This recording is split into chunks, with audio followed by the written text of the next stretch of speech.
in this polling was more independents said that they worry about President Biden weakening democracy than Trump, 53% to 42%. What do you make of this? I find it shocking, honestly. I can't,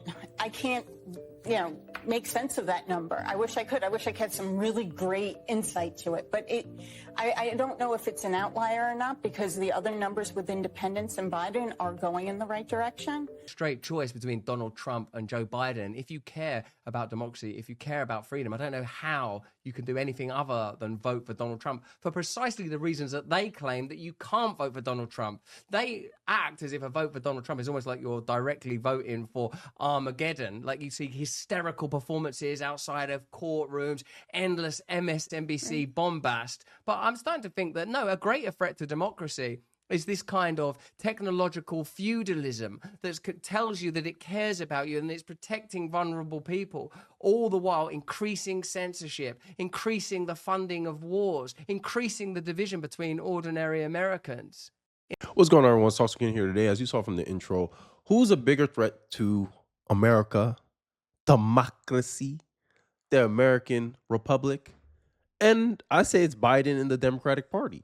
And also those in the mainstream media. So the title of this video, I called it something with the far right. I have noticed something that far right, it seems like it's a label that the media overuse. They overstate. And I think they misuse it a lot to describe reasonable people who are skeptical and doubtful of the Democrats' motives for why they bring out certain things, right? People who are skeptical about the virtue that the Democrats and a lot of their voters pretend that they have. And I want to go along with I want to counter some of this narrative that the media has been making, because this is one of the reasons why a lot of people do not trust the mainstream media. And I will prove my point in this video. So let's go off with the first point here, is that the term the far right has become so loosely applied that it's effectively useless in sniffing out genuine cases of extremism. More often, it is used to slander reasonable people. And when Joe Biden, and this was the problem I had with Joe Biden's speech in 2021, I believe, and I got mass dislikes on my video. All these Democrats saying, oh, you're making excuses for the mega extremists. Extreme means a small percentage of people believe in something. That's what an extremist is, right? Like communists, Marxists, those are extremists because only a small percentage of our populace actually subscribe to that worldview. Half the country, you're gonna call half the country extremists. Make that make sense. You can say half the country disagree with your view, but to label a large percentage of your population extremists, it is a misuse of the word extremism. This is why the left is like the boy who cried wolf, the boy who cried racism, the boy who cried sexism, the boy who cried discrimination. When the reality is, hey, you just don't agree with this person's worldview. You're just mad that the person didn't just submit to your worldview. And this is the reality of the far right label. The far right label is a way to try to castigate most of society that goes against a left-wing view. Tell me I'm lying. Tell me I'm lying. I'm waiting. Tell me I'm lying. You need another facts about why everything seems to be far right? And I already made the point. I'm going to keep reiterating this because it is worth repeating. The mainstream media is politically dominated by the left. Majority of journalists identify as liberal, Democrat. They donate heavily to the Democratic Party. Look, all you have to do is do the research for yourself. And then by their actions, you can tell they do things based on their bias, because 86% of the news is negative against Donald Trump. If you're being objective, it would be 50-50, wouldn't it not? They did a whole breakdown based on president. Obama got the least amount of negative press during his tenure as president, and Donald Trump got the most.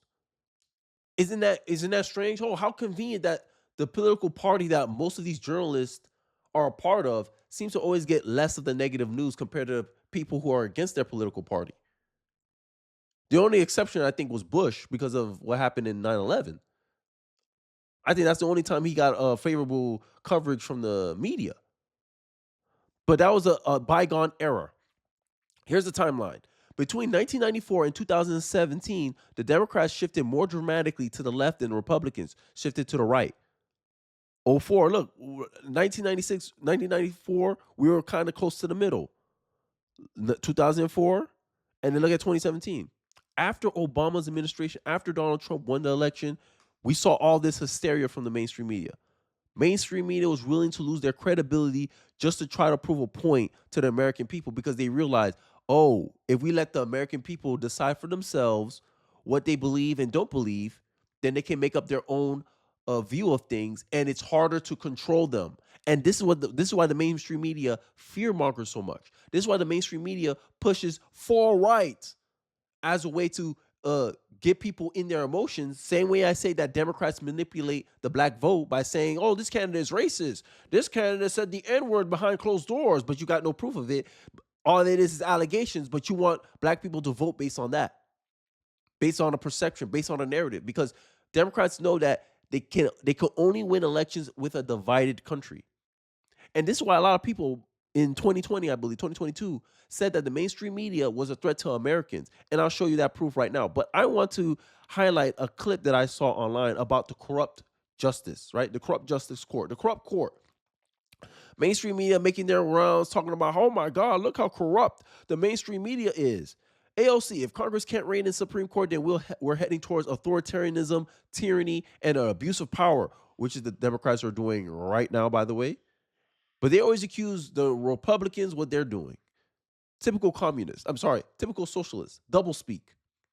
And no one can tell me this is not a socialist tactic, because in books referencing to Marxism, socialism, communism, it is a tactic that they say they use a lot. Accuse your opponents of what you are doing. And this is what they're doing. End of the day, look, let's go back to a memory lane before I go into this, because the Democrats set themselves up for a conservative Supreme Court. Kenny, how is that so? When Obama won election, there used to be a rule where 60%, they needed 60 votes to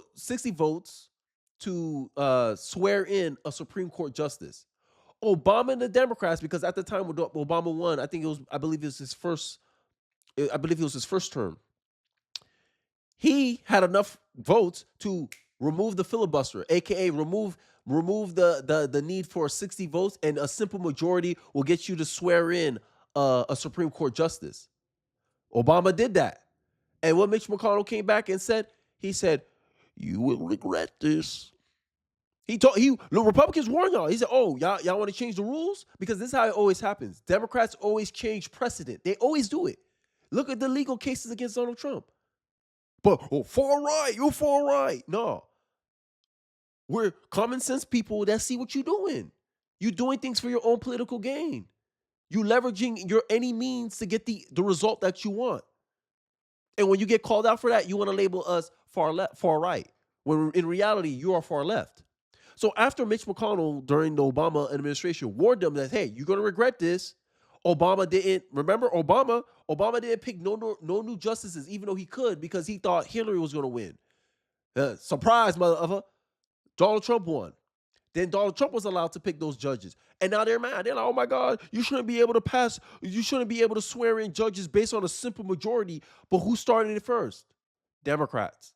They put themselves in this problem. They create the opportunity for this problem. Then they're complaining now there's a conservative Supreme Court, when all along it was because of Democrats themselves that this result happened in the first place. Wow. It seems like their tactics always backfire. All you have to do is give it time. And it's baffling to me how they don't understand this. But that's what the mainstream media's job is to do.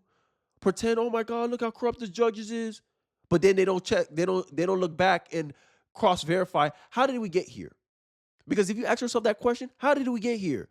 You're always going to realize a Democrat was behind it. Let's take a look at this clip of them complaining about the Supreme Court justices' recusal from the January 6th case. And then I'll give you some counter examples of why I believe that they are too narrow with this corrupt court narrative. Yeah, well, I mean, of course, Justice Alito's position is laughable in this idea that he can be, and that the court should be accountable to nobody, and that the only person that they should be accountable to are themselves. This kind of Scouts promise sort of set up for how we should be having ethics standards for the highest and most consequential court in the land. It is completely unacceptable. And not only is it unacceptable, but to have any one of our co-equal branches be completely unaccountable to the others is paving the path to authoritarianism, tyranny, the abuse of power in the United States, and it is structurally completely unsustainable. And so it is not a question of if Congress has jurisdiction and power over the Supreme Court. It is what power are we going to exercise in order to rein in a fundamentally unaccountable and rogue court. It's only an unaccountable rogue court Yeah, because well, I mean, of course, they don't have power over it. So let's go to court science news, right? And this fanfare about, oh my God, these judges are corrupt. They're violating ethical standards. Sorry, guys, it took me time to find it. Chief Justice John Roberts accepted over $49,000 in gifts, including honorary membership to clubs. Justice Sonia Sotomayor received almost $16,000 worth of gifts, and Justice Ketanji Brown Jackson received almost $9,000 in gifts.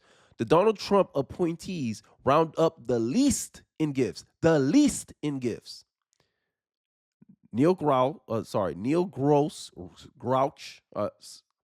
I butchered her name, $2,000. Justice Amy Coney Barrett only received $500, and Justice Kavanaugh only received $100. A corrupt court, ethical violation. All I keep hearing about is how Clarence Thomas he got $1 million in guilt. He got flown out to all these places. But mainstream media, who's supposed to be objective, hasn't called out the fact that most of the people who receive most of the gifts are leftist judges on the Supreme Court.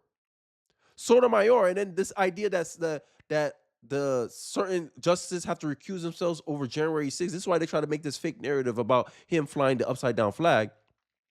Sotomayor, right? This is Justice Sotomayor.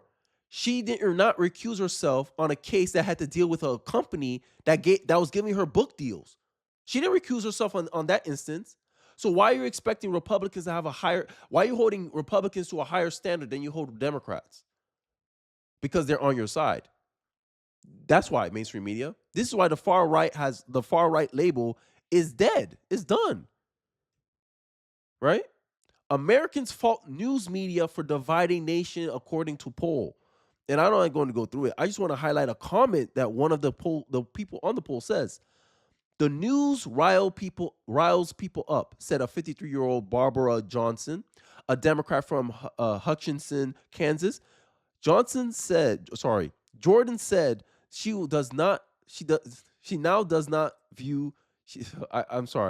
it's early, guys. She now does her own online research instead of going to what she sees as the TV news. You're better off Googling something and learning about it. I trust the internet more than I do the TV. This is the narrative with the authoritative sources. Because YouTube, the journalists, they're crying, complaining, oh my God, people are rather listening to Kenny on the internet than me, who got a journalism degree from a left-wing Ivy League college. This is why people 2 years ago said that the mainstream media is a threat to democracy. Because we all know y'all crafting a narrative.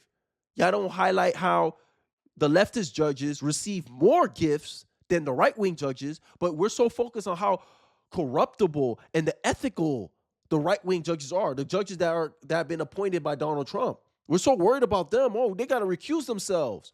When there's instances and examples of left-wing judges not recusing themselves on cases where they had benefit or received gifts from certain companies. I made an example with Sonia Sotomayor when she did not recuse herself over a case that had to deal with one of the book publishers that she received money from. But all of a sudden, you expect the conservative judges to recuse themselves over a January 6 cases. Rules for thee and not for me. And they're talking about Republicans' abuse of power. This is why Russell Brand, in the beginning of this video, he said that it does not make sense. If you're a common sense person, right? Common sense, this is the left wing's biggest mistake. Making common sense right wing, right? If you're a common sense person, right? If the media is telling you, hey, Donald Trump is a threat to democracy. Look at the polls. The polls are going in the right direction when you go into other polls. Right direction. This should, for a news media that's just giving information, there should be no right or wrong here. It should just be is. This is what it is. The people who trust who has the most confidence in mass media are Democrats, 58%. This is 2023, by the way. 29% is independents and 11% Republicans as of June 1st, 2023. There's other polls where it's lower now because this is before a lot of these mainstream media journalists are losing their jobs. Washington Post is losing $77 million. A lot of these liberal publications are hollowing out. These journalists are crying, complaining about how no one trusts them. The integrity of their institution is falling. But they did it to themselves by this biased reporting that they're doing. And then they're pretending that they're objective. Get out of here. People recognize the bias now. They're recognizing that you just want us to go down a path that you want us to go, and you omit any information that's inconvenient to a narrative that you want us to believe in. Because as a conservative, I believe in informing people based on truths, based on realities. If I'm going to get offended by someone, I want to be offended by something they actually said, not what I think they said. And that's the problem with the mainstream media. They have this imagination of what someone said, and then they make claims based on their imagination of what they think or felt that this person meant by their words, instead of actually getting offended by what they actually said. And this is a big problem with the mainstream media.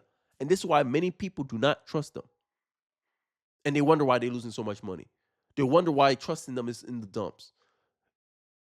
Mainstream media says that if you believe, remember, this is a quote from the mainstream media, if you believe that the economy is doing bad, that is factually incorrect. When recently, I don't know how long this video was, recently, the Fed chair, Jerome Powell, said that recent job data may be a bit overstated. In other words, they lied. But oh no, Americans, you're crazy if you think we're in a recession. This is the strongest economy in years, says the mainstream media, who's heavily dominated politically by the left, most of their journalists, reporters are liberal Democrat donors. Vote for Democrat. You don't think they'll push a Democrat narrative? Always got to protect their guy. Always got to put their economy in the best light. I mean, I'm done ranting. This is what far right is. Far right is, hey, we want to castigate all people who disagree with us. That's what far right is. I think I made my point here. Right? This is the left wing logic. This is why Donald Trump has to win. We got to smack these people back into reality because they haven't touched grass in a long time. And that's what 2024 should be. Donald Trump is going to be a protest vote for many people. The legal lawfare, the politically motivated attacks. Hunter Biden, no one cares about Hunter Biden. That's an apples to oranges comparison.